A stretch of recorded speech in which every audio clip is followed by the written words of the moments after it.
part 3, Acura MDX rear driver side window regulator. So I mean, I could connect all these videos to one video, but I just live such a busy life.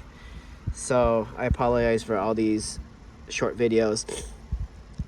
So to take this off, I pretty much put a screwdriver in there. As one hand I pull off, the other hand I help it off. This is a nice crispy thing that's getting old. Black cars, they're just really hot. I don't recommend anyone buying a black car in the future if you don't have a garage and you don't have a lot of time. If it's a whatever car, not black is easier to maintain. Comes out, get it all the way down to this level so you get to those 2 bolts. Then you plug this back in, and I've already turned the key to where it's red in the front, but you don't have to start the car. And you want to roll this thing down until the 2 bolts line up there. Then you're gonna take out the 2 bolts. Then you work getting the window regulator off.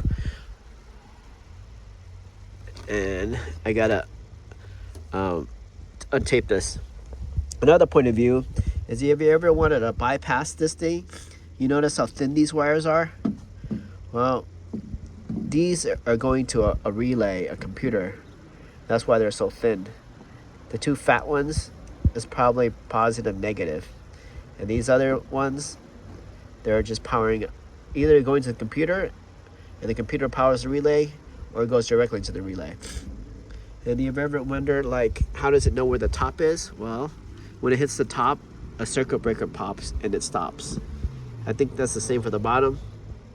On some modern cars, you gotta hit it up for a few seconds so the computer remembers where it is, and afterwards it doesn't go through the circuit breaker.